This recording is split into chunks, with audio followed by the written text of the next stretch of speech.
참으로 좋으신 아버지 하나님, 우리 예배받기를 기뻐하시며 우리의 기도에 응답하시기를 절개하시는 아버지 하나님, 아버지께서 우리의 모든 문제에 답이 오니 응답하여 주시옵소서. 더 좋은 결과로 아버지께 영광 돌릴 수 있도록 인도하여 주시옵소서. 오늘 주일 첫날 아버지께 드립니다. 우리의 마음과 몸을 온전히 드리는 저희들 되게 하시고 온전히 아버지가 우리의 주님을 고백하는 삶 되게 하여 주시옵소서. 아버지께서 우리의 삶을 평안하게 하여 주시옵소서. 아버지께 맡기오니 아버지께서 책임져 주심을 보여주는 역사의 하루가 되게 하여 주시옵소서. 예수님의 이름으로 감사하며 기도드렸사옵나이다. 아멘. 찬송가 489장입니다.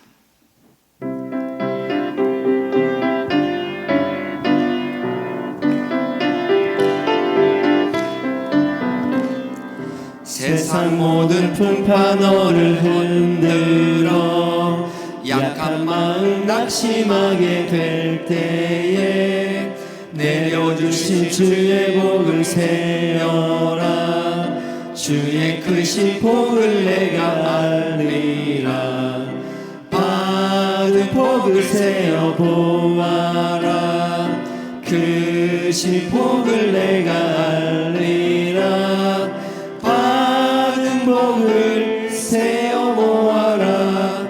주의 크신 복을 내가 알리라. 세상 근심 걱정 너를 누르고 십자가를 등에 지고 나갈 때 주가 내게 주신 복을 세어라. 두려움 없이 항상 찬송하리라. 받은 복을 세어 보아라. 크신 복을 내가 알리라. 받은 복을 세어 보아라. 주의 크신 복을 내가 알리라. 세상 권세 너의 앞길 막을 때 주만 믿고 낙심하지 말아라. 천사들이 너를 보호하리니 염려 없이 앞만 보고 나가라. 받은 복을 세어 보아라. 크신 복을 내가 알리라. 받은 복을 세어 보아라. 주의 크신 복을 내가 알리라. 아멘. 오늘 말씀은 사도행전입니다. 사도행전 20장입니다.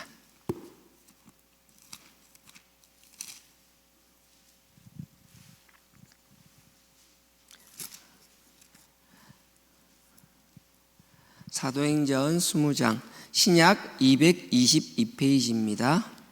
20장 1절에서 6절까지, 사도행전 20장 1절에서 6절까지 우리 한 절씩 교독하도록 하겠습니다.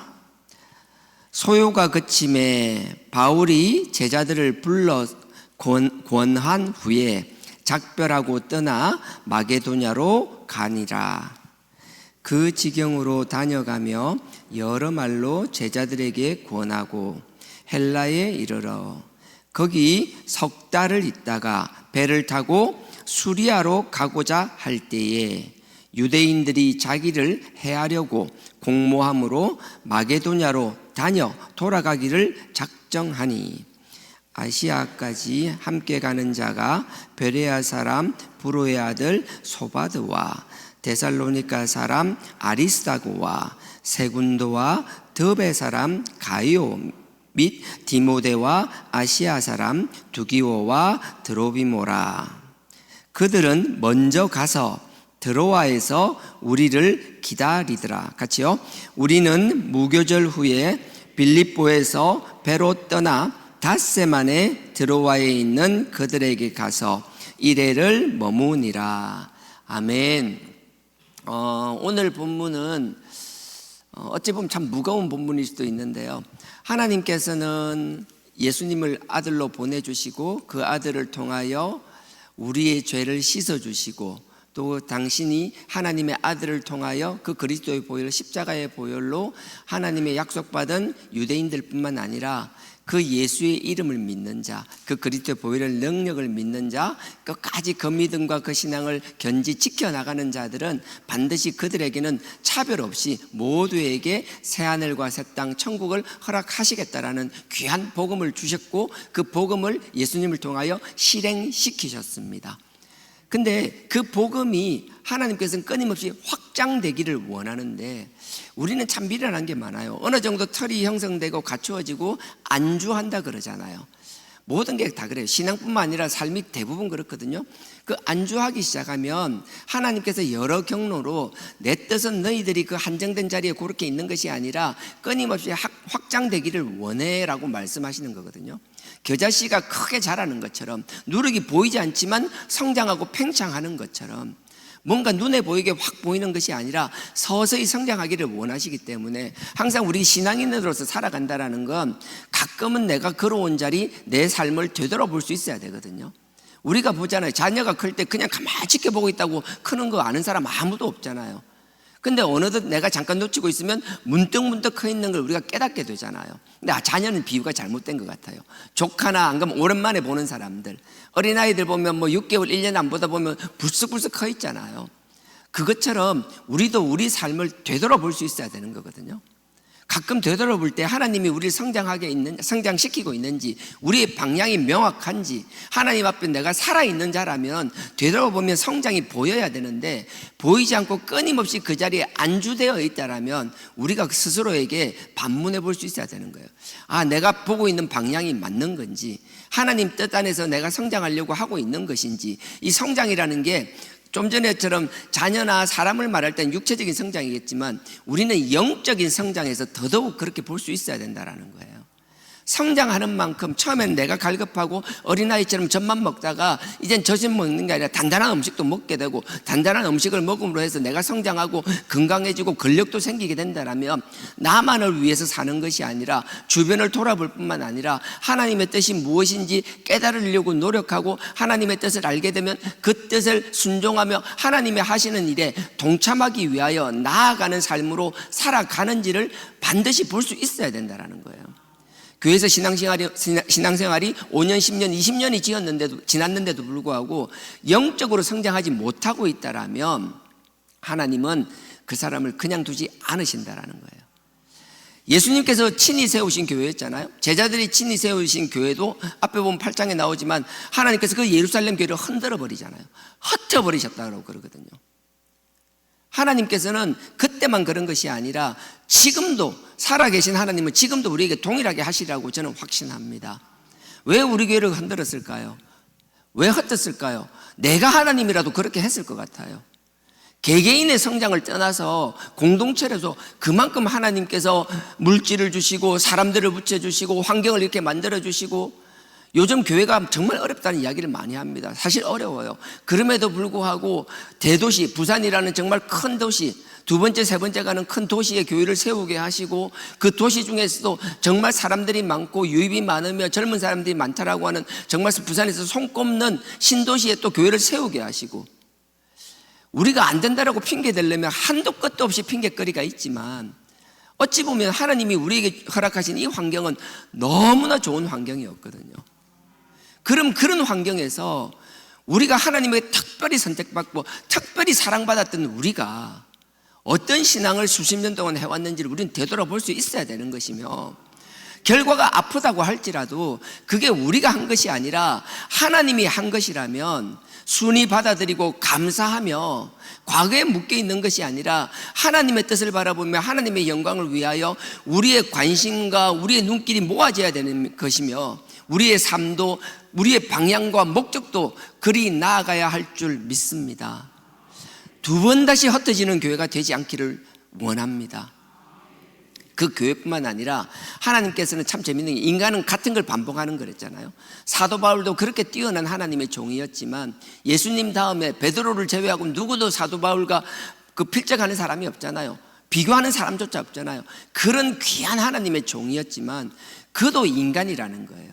인간은 누구나 아무리 잘난 척 하더라도 한계를 가질 수밖에 없다라는 거예요. 그래서 제가 항상 이야기하잖아요. 저는 어디 감히 바울, 베드로 어디 비교를 해요? 말도 안 돼요. 그냥 앞에 세웠으니까 하나님께서 세우신 그 권위를 하나님 뜻 안에서 그 일을 하고 있을 때는, 하나님께 주신 방향 가운데서 그 사역을 감당하고 있을 때는 여러분들이 존중해야 될 것이며, 또 만약에 여러분들이 볼 때 내가 그 길을 벗어나 있다라면 그거는 사람을 보고 쫓아갈 일이 아니라는 거예요. 우리는 앞에 누가 세우든 그 세운 사람이 하나님을 바라보며 우리가 바라봐야 될 십자가를 같이 바라보고 있다라면 같이 동행하는 것이고, 십자가를 바라봐야 될 사람이 십자가 아닌 다른 것을 바라보고 있다라면 그 사람을 쫓을 것이 아니라 그러거나 말거나 우리는 오직 살아계신 하나님과 그 선명한 피 묻은 십자가만을 바라보아야 될 줄 믿습니다. 모든 문제의 응답이 거기 있기 때문이에요. 특히나 영적인 죽고 사는 문제, 우리가 저 천국에 들어가느냐 아니냐는 그 길에 있기 때문에 그 길 외에 다른 길을 보지 않는 지혜로운 우리 주하나교회 성도님들이 되길 주님의 이름으로 축원드립니다. 바울도 전도여행을 3차례를 했어요. 3차례 했는데 2차 전도여행 때는 대표적인 게 1년 반을 머무는 고린도 교회였어요. 고린도 교회가 앞에 18장에 나옵니다. 고린도 교회에서 1년 반 동안 정말 귀한 사역을 했어요. 브리스길라와 아굴라를 만나게 되죠. 브리스길라와 아굴라는 로마에 살던 사람인데, 로마에 칼리큘라라는 3대 황제가 있고요, 그 다음 황제가 4대 황제 글라디우스인데, 글라디우스 황제가 로마의 황제가 되었는데 얼떨결에 되었어요. 뭐 여러 가지 얘기하면 너무 복잡하고 길고요. 정말 황당하고 얼떨결에 정말 숨어서 막 사람들이 죽일까 봐 도망가다 커튼 뒤에 숨었는데 막 옆에 막 우리로 치면 청와대 경호팀들, 그 막 경호관들이 찾아와가지고 요 뒤에 있네, 발본인이네 하면서 끄잡아 내가 황제를 세운 거예요. 자기가 왜 황제가 됐는지 모르고 얼떨결에 황제가 되었어요. 그럼에도 불구하고 열심히 하고 잘하려고 했던 황제예요. 그러니까 글라디우스 황제가 로마를 다스리고 있는데, 로마시에 있는데 자꾸 시끄러운 거예요. 뭐마음 시끄러운 거예요. 왜 이렇게 시끄럽나 하고 보니까 유대인들과 개종한 크리스찬들 사이에 로마에서 같은 민족인데도 그렇게 싸우는 거예요. 이게 한 핏줄인데 감정이 상하면 남보다 못한 거 아세요? 이건 이방 민족보다 더 못해. 내 싸우는 거예요. 지지고 볶고 싸우고 막 한도 끝도 없는 거예요. 너무 화가 나가지고 다 쫓아내버렸어요. 추방령을 내렸어요. 그래서 유대인들이 다 로마에서 쫓겨나가게 됩니다. 글라디우스 황제가 죽을 때까지. 그때 쫓겨난 사람이 천막 장사를 하는, 우리가 너무나 잘 아는 브리스길라와 아굴라예요. 이 사람들이 고린도로 와 있었고, 바울이 고린도의 선교여행 2차 전도여행을 떠나서 그 선교여행에서 이 두 사람을 만납니다. 참 귀한 종들이었어요. 나는 여러분들이 이 두 사람이 바울을 만나고 바울을 잘 섬겼거든요. 섬겼다라는 게 사람을 섬긴다라는 게 아니에요. 그 바울이 하고자 하는 그 사역, 그 예수 그리스도를 전하고자 하는 그 중심을 보고 그 복음을 전하는 일에 함께 동참하였던 것이라고요. 그리고 바울이 그 일을 하고 있으니까 그 일을 하는 바울을 옆에서 챙겨준 것이라고요. 브리스길라와 아굴라는 고린도 교회에서 바울이 에베소로 옮겨왔을 때 같이 따라 에베소로 옮겨옵니다. 그리고 나서 에베소 교회에서도 잘 섬기게 되었죠. 그게 대충 2차 전도 여행인데, 오늘은 3차 전도 여행에 대한 이야기입니다. 바울이 3차 전도 여행을 갈 때는요, 그 에베소란 교회에서, 여기 오늘 본문에 보면은 잠깐 나오잖아요. 오늘 본문이 에베소 교회입니다. 에베소 교회를 떠나게 되는 상황을 설명하는 거예요. 곧 이제 그 앞에 내용들을 보면 2년 반 가까이를 에베소에 있었다라고 하지만, 실질적으로 바울 스스로가 이야기할 때는요, 그 뒤에 20장 31절을 한번 보십시오. 20장 31절. 바울은 스스로를 3년을 밤낮으로 그 에베소에서 가르쳤다라는 거예요. 제가 읽겠습니다. 31절. 그러므로 너희가 일깨어 내가 3년이나 밤낮 쉬지 않고 눈물로 각 사람을 훈계하던 것을 기억하라. 바울은 3년 동안 에베소에서 밤낮 없이 그 하나님의 복음을 전한 것, 예수 그리스도를 증거한 것을 정말 자부심에 차서 이야기하는 거예요. 맞아요. 정말 열심히 했어요. 근데 바울이 눈에 보이는 결과가 보이니까 3년 동안 그렇게 열심히 복음을 전했지만 하나님의 계획은 또 달랐다라는 거예요. 우리가 착각하기 쉬운 게, 이 자리에서 열매가 있고 뭐 잘 되고 있으면 자꾸 그 자리에 안주하려고 하는 습성이 있다 그랬잖아요. 근데 하나님은 그 지역만 보는 것이 아니라 넓게 보시는 분이시라고요. 온 열방이 다 하나님의 영역인 것이에요. 하나님께서 어느 특정 지역만 잘 되는 것이 아니라 다른 지역에도 하나님의 복음이 전해지기를 원하며 그들도 예수 그리스도를 믿어서 구원받기를 원하시는 분이라고요.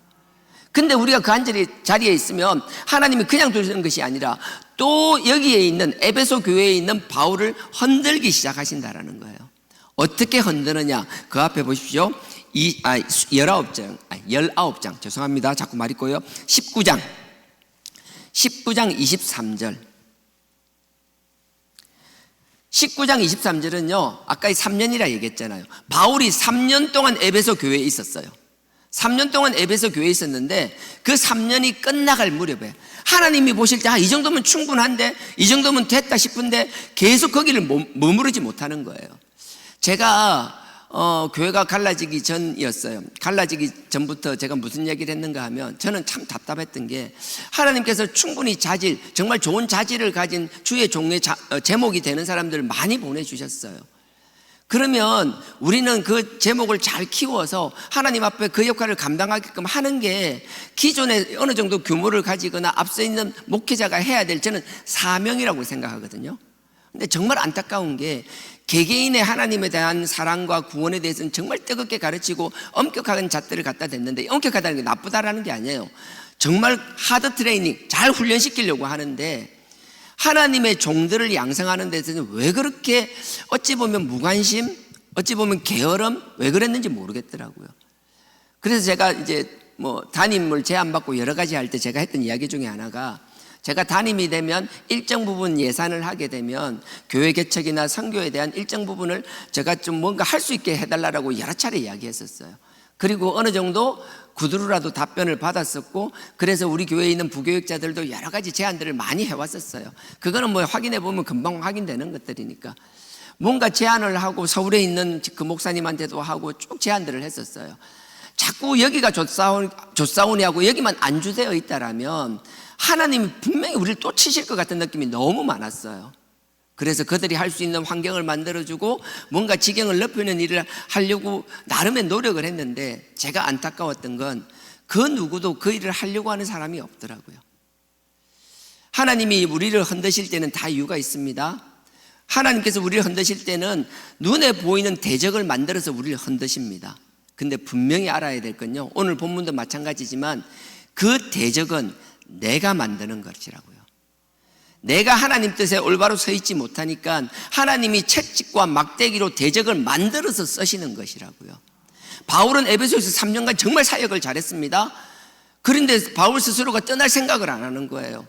그러니까 하나님께서 그 에베소에 있는 동안 큰 문제가 없었는데 그 3년이 끝나갈 즈음에, 3년이 다 차갈 즈음에 어떤 일이 생기는지를 보시라고요.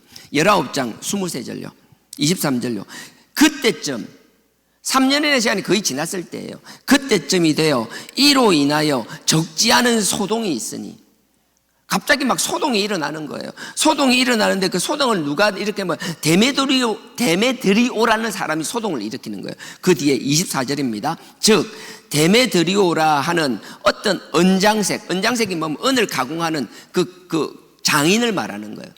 은을 세공하는 장인이 아데미의 은감실을 만들어서 직공들로 적지 않게 벌이를 하게 하였더니, 아데미는 그 아테네 지역에 있는 여신이에요.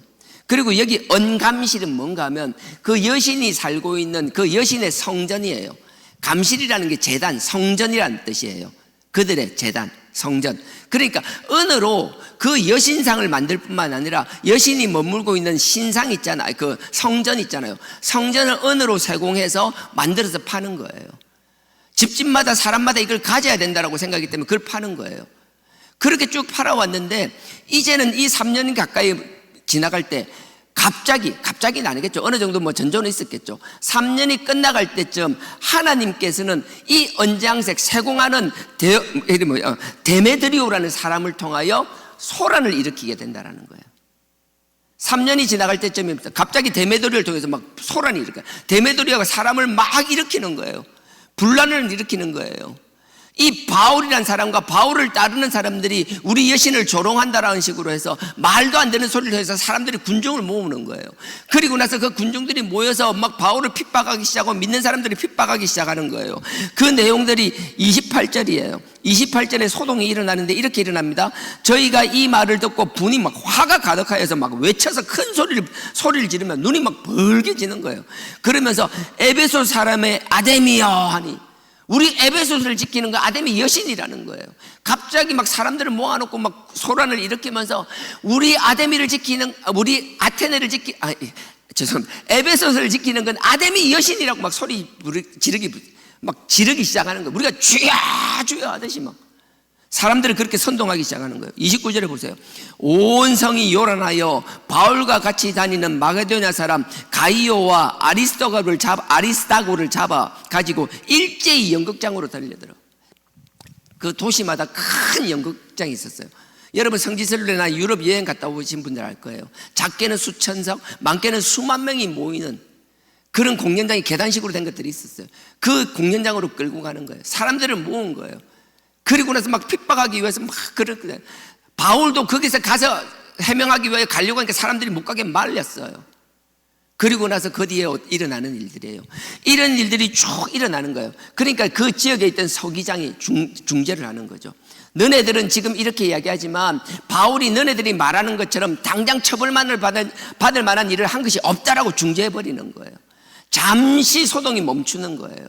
잠시 소동이 멈추지만 그 소동을 통해서 이 언장색 사람을 통하여 그 소동을 일으킴으로 해서 바울이 그 에베소서를 떠날 수밖에 없는 상황으로 만들어 버리신다는 거예요. 하나님은 당신의 뜻을 위하여 우리의 대적을 세우고 우리를 흔들어요. 그럼 우리는 그 대적을 볼 때 대적하고 싸워야 돼요? 하나님의 뜻을 발견해야 되냐라는 거예요. 우리가 하다 보면요, 가족관계도 마찬가지예요. 자녀하고 문제가 생길 수도 있고 부부간에 문제가 생길 수도 있고 사람과의 관계도 끊임없이 문제가 생겨요. 근데 미련한 사람은 눈에 보이는 그 사람만 대적으로 삼고 그 사람과 싸워서 이기거나 그 사람과의 관계만 해결되면 다 끝날 거라고 생각하는 사람은 정말 답답한 인생을 사는 것이라고요. 우리 믿는 자들은 눈에 보이는 그 현상만 보는 것이 아니라 이 일이 일어났을 때 하나님의 뜻은 무엇인지, 내가 하나님과의 관계에서 부족함이나 미련함은 없었는지를 볼 수 있는 지혜로운 영적인 사람들이 되기를 주님의 이름으로 축원드립니다. 우리가 하나님을 믿고 십자가 앞에 선다라는 것은 세상 사람과 가장 큰 차이가 이런 차이라고요. 나머지 사람들은요, 그냥 눈에 보이는 대로만 판단한다고요. 우리의 삶의 경험으로만 판단한다라고요. 근데 하나님의 사람은 하나님이 우리를 흔드시는 걸 깨닫게 되는 것이고, 상대를 잡아서 어떻게 한다기보다 내가 하나님의 뜻에 맞추려고 하는 것이고, 어쩔 수 없이 바울은 쫓겨나는 것처럼 그 에베소서를 떠나지만 그건 실패가 아니에요. 하나님께서 그리신 더 큰 그림을 위한, 이제 로마를 가기 위한, 그 복음을 가지고 더 큰 지경으로 나아가기 위한 하나님의 인도하심이었다라는 거예요. 우리는 좁은 눈으로 보면 몰라요. 왜 이렇게 힘들지? 왜 똑같은 걸 이렇게 반복하고 있어야 되지? 나는 이 정도로 만족되면서 충분하게 막 감사하면 돼. 왜 하나님이 이렇게 힘들게 만들지? 좋으면 좋은 대로, 안 좋으면 안 좋은 대로 끊임없이 우리 핑계거리는 한도 끝도 없어요. 우리 핑계 대려면 죽을 때까지, 숨 넘어가기 직전까지 핑계 댈 수 있어요. 하지만 우리는 그렇게 살아가라는 것이 아니라 그 가운데서도 너의 생각이 아니라 하나님이 우리에게 주신 원대한 꿈과 소망을 가지고 살아가라는 거예요. 그러니 우린 그렇게 살아나갈 수 있는 자들이 되길 주님의 이름으로 축원드립니다. 스스로의 한계를 제한 짓지 않았으면 좋겠어요. 하나님께서 우리가 뭘 원하는지를 알고 무엇을 가려고, 그래 지혜로운 사람은 뭐예요? 지혜로운 사람은 뭘 준비해야 될지를 아는 사람이라고요. 끊임없이 하는 이야기입니다. 얼마 전에 내가 누구와 통화할 때 그 회사 이야기를 하더라고요. 회사에서 이야기를 한 3, 40분 이야기를 했어요. 그런 나름대로 직장에서 힘든 일을 하면 다른 사람 같으면 내가 귀찮아하기도 할 만하지만 걔는 전화 오면 무조건 받아줘야 되고 다 들어줘야 돼요. 답답해요. 근데 그 상황 그런 상황 속에서 끊임없이 그 상황에서 내가 원망불평하면서 피하려고만 하면 나의 성장이 없을 것이고, 그런 상황 속에서도 네가 그 위에서 핑계대지 말고, 그래서 감사하더라고요. 어떻게 할 때마다 그래도 불구하고 하나를 하게 되면 나머지를 준비해놓고 그러니까 그게 쌓이다 보니까 나중에 얘기하더라고요. 누구누구도 연구원은 뭐 할 때마다 미리미리 준비가 되어 있네요. 자기가 그동안 받았던 스트레스나 힘든 것들이 그 칭찬 한마디에 다 녹아버리더라는 거예요. 세상에서만 그럴까요? 아니요, 하나님도 그럴걸요. 하나님께서 우리가 힘든 가운데서도 원망할 거리가 차고 넘침에도 불구하고 원망하는 것이 아니라 그 가운데서 하나님의 뜻을 발견하고 뭔가 준비해 나가면서 하나님께서 나에게 기회를 주실 때 그 일을 감당하기 위하여 준비하고 있었다라면 어느 순간 하나님께서 성령님을 통하여 안 그러면 여러 가지 방법을 통하여 우리에게 조용히 다가와서 이야기하실걸요. 칭찬하면서 야, 너 정말 멋있다. 너 정말 하나님이 기뻐하실 것 같다. 하나님이 네 같은 사람 안 쓰면 누구를 쓰겠냐라고. 그 어려운 상황에서도 그 미워할 수밖에 없는 사람을 사랑하며 그 자리를 포기하고 도망갈 상황에서도 도망가지 않고 그 자리를 꿋꿋이 지키며 그 사랑을 증명해내는 네가 참 멋있다라고 하나님이 우리를 위로하시며 칭찬하실 줄 믿습니다. 세상 사람들일 땐 정말 바보 같은 길이에요. 정말 바보 같은 짓이에요. 하지만 세상에서 조롱하고 세상에서 답이 없다라는 그 길을 걸어가는 우리에게 축복하실 하나님을 믿고 그 길을 따라가는 자가 진정한 하나님의 자녀인 줄 믿습니다. 그래서 말하는 저도 참 무거워요. 하지만 제가 어떤 말로 미워하든 미워하지 않든 하나님의 뜻과 길은 그러했다라는 거예요. 그래서 막 데메드리오라는 그 언장색을 통하여 흔듭니다. 그래서 어쩔 수 없이 떠나게 되는 사건이 생기는, 그게 20장 1절입니다. 소요가 그침에, 그 난리 법석이 끝나네. 소요가 그침에 바울이 제자들을 불러서 권한 후에 작별하고, 그리고 이제 제자들을 불러서 막 작별 인사하는 거예요. 그리고 나서 떠나 마게도냐로 가니라. 마게도냐는 빌립보스가 있는 거예요. 베레아가 있는 그 지역이었어요. 아덴이라는 아가야 지역이고요. 하여튼 이제 아시아에서 바다를 건너, 지금의 터키 지역에서 바다를 건너 그리스 지역으로 넘어가는 거예요. 목적지는 고린도였어요. 자, 2절입니다. 그 지경으로 다녀가서 여러 말로 제자들에게 권하고 헬라에 이르러, 이 헬라에 이르렀다는 건 고린도에 이르렀다는 거예요. 아가야에 있는 고린도에 이르렀다는 뜻입니다. 자, 3절에 거기서 석 달을 있다가 배를 타고 수리아로 가고자 할 때에, 석 달을 있다, 고린도에서 세 달을 있다. 이 고린도에 세 달을 있는 동안에 로마서를 쓰게 되는 거예요. 하나님께서 그 편안하고 안주하고 바울이 했던 사역 중에서 가장 열매가 많았고 바울의 삶 중에서 가장 평안할 때 하나님께서는 데메드리오라는 사람을 통하여 생각지도 않았던, 처음부터 그랬으면 상관없어요. 3년 동안 멀쩡히 잘 있다가 갑자기 사람이 안면 돌변해서 우리가 그걸 깨달아야 돼요. 갑자기 이 인간이 왜 그러나? 아니, 이럴 수 없는 인간이 그러잖아요. 그건 그 인간이 그러는 게 아니라 뒤에 있는 하나님이 그러든 사단마귀가 하든 영적인 문제일 게 더 많다라는 거예요. 그러니까 우리는 영적인 걸 볼 수 있는 영안이 열리기를 주님의 이름으로 축원드립니다. 성령님과 함께 한다라는 건 육적인 눈으로만 보는 것이 아니라 영적인 눈으로 볼 수 있다라는 거예요. 그래서 3개월요. 그래서 3개월을 있는 동안 로마서를 쓴다라는 건 이제 로마에 대한 구체적인 계획들이 생긴다라는 거예요. 자, 석 달을, 3절입니다. 거기 석 달을 있다가 배를 타고 수리아 안디옥이 있고 비시디아 안디옥이 있고 수리아 안디옥이 있어요. 수리아 안디옥은 사도 바울이 선교여행을 떠났던 그 전초기지. 모든 건 거기서 출발되었습니다. 그러니까 그 예루살렘, 이스라엘 바로 위쪽에 있는 그쪽을 석 달 있다 그걸로 가려고 했다라는 거예요. 자, 계속 읽겠습니다. 배를 타고 3절입니다. 수리아로 가고자 할 때에 유대인들이 자기를 해하려고 공모함으로 가려고 하는데, 그 고린도에서 있는데 이제 다시 돌아가려고 하는데 원래 배를 타고 가면 금방 가거든요. 근데 유대인들이 거기까지 따라와가지고 바울을 죽이려고 작정하는 거예요. 그걸 알았어요.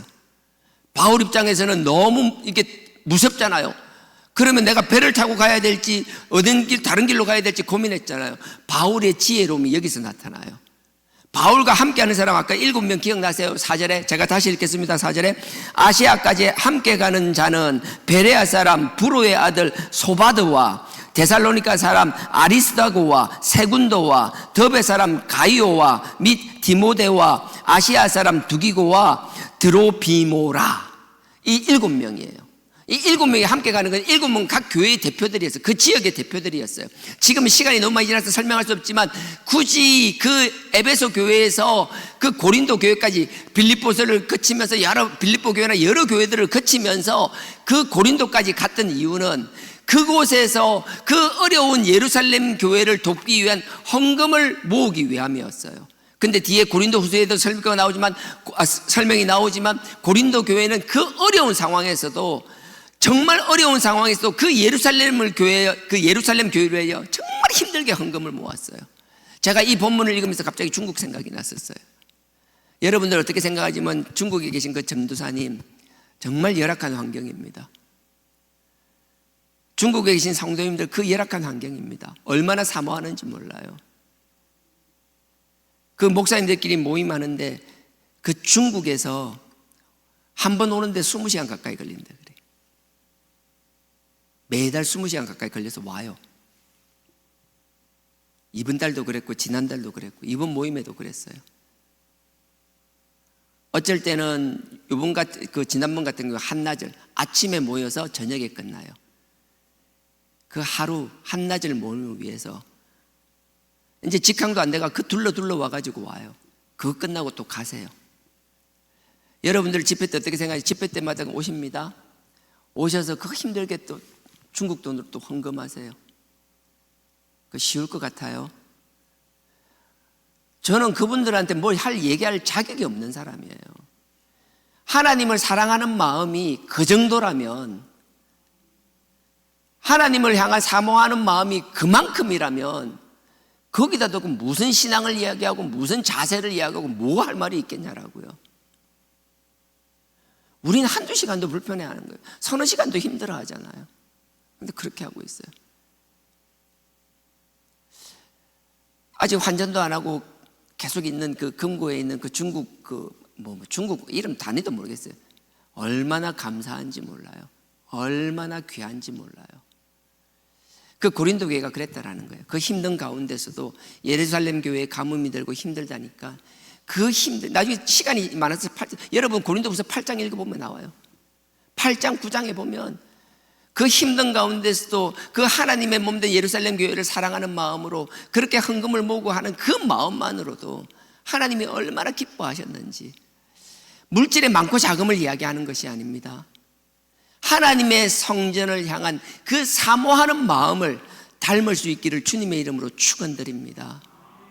우리 마음이에요. 사모하는 마음이 있으면 그 마음이 있으면 몸은 저절로 따라가는 거라고요. 마음이 없이 몸으로 하는 건 한계가 있어요. 유지할 수 없어요. 결국은 그 열심 때문에 방향이 틀어지는 경우가 대다수예요. 우리의 육신도 중요하고 노력도 중요하지만 그 무엇보다 하나님을 향한 그 사모하는 마음이 있기를 주님의 이름으로 축원드립니다. 이 7명의 제자들도 마찬가지였어요. 함께 동행하는 사람들, 그런 사람들이었어요. 그 열악한 환경 속에서도 주님을 위하여 헌신하는 그 모습. 근데 바울은요, 이제 돌아가야 되는데 배를 타고 가야 되잖아요. 배를 타고 가야 되는데 자기를 죽이려고 하는 거예요.